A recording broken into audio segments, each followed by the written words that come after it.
नमस्कार दोस्तों, think ice में आपका बहुत बहुत स्वागत। आज हम भारतीय संस्कृति और विरासत पर चर्चा करेंगे।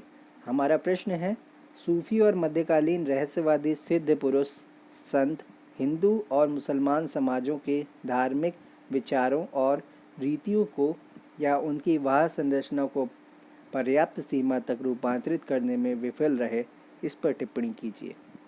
Sufis and medieval mystic saints failed to modify either the religious ideas and practices or the outward structure of the Hindus and Muslim societies to any appreciable extent.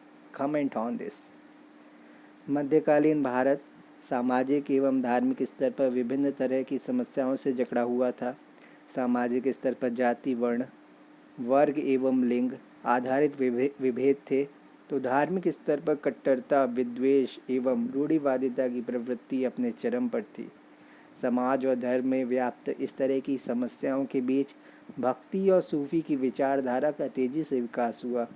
सूफी इस्लाम के उदारवादी स्वरूप का प्रतिनिधित्व करते थे।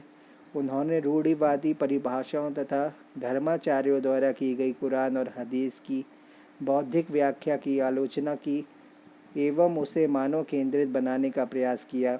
वहीं भक्ति आंदोलनों के संतों ने मानव समानता पर बल देते हुए सरल व सहज जीवन पद्धति अपनाने की बात की।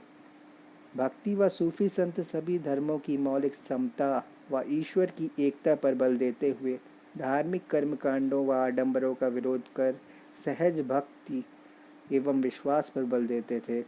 सूफी व रहस्यवादी संतों ने मानवतावादी दृष्टिकोण अपनाने पर बल दिया व समाज को अत्यधिक प्रभावित भी किया, फिर भी समाज में परिवर्तन लाने में सफल न हो सके, क्योंकि भक्ति और सूफी संतों के पास कोई संस्थागत ढांचा नहीं था। संस्थागत ढांचे के अभाव ने उनके संदेशों की पहुंच को सीमित किया। उनके संदेश अगली पीढ़ियों तक नहीं पहुंच सके। सूफी और भक्ति संतों ने जिन सामाजिक धार्मिक रीति रिवाजों एवं परंपराओं पर प्रहार किया था, वे उनके विकल्पों को देने में असफल रहे। इन संतों के अधिकतर अनुयायी समाज के निचले वर्गों के लोग थे, जिनका समाज में धार्मिक, राजनीतिक, सामाजिक मामलों पर बहुत कम नियंत्रण था। इन संतों की भौगोलिक पहुंच भी बहुत सीमित थी। भक्ति और सूफी सिलसिलों के बीच रहस्यवाद का बोलबाला, इसने भी उनके विचारों की प्रभावकारिता को सीमित किया। भक्ति और सूफी संतों के विचार में एक रूपता का भाव विभिन्न संप्रदायों और सिलसिलों में विभाजित होने के कारण भी उनको विचारों की प्रभावोत्पादकता में कमी का एक कारण था।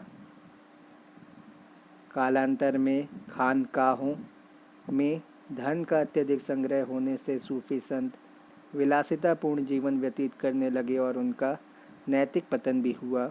इन्हीं कारणों से यह तत्कालीन समाज के धार्मिक विचारों और रीतियों को पर्याप्त सीमा तक बदलने में असफल रहे। फिर भी इन संतों ने एक सकारात्मक परिवर्तन लाने का प्रयास किया, जैसे आगे चलकर भारतीय समाज एवं संस्कृति को एक नवीन रूपरेखा दी। धन्यवाद।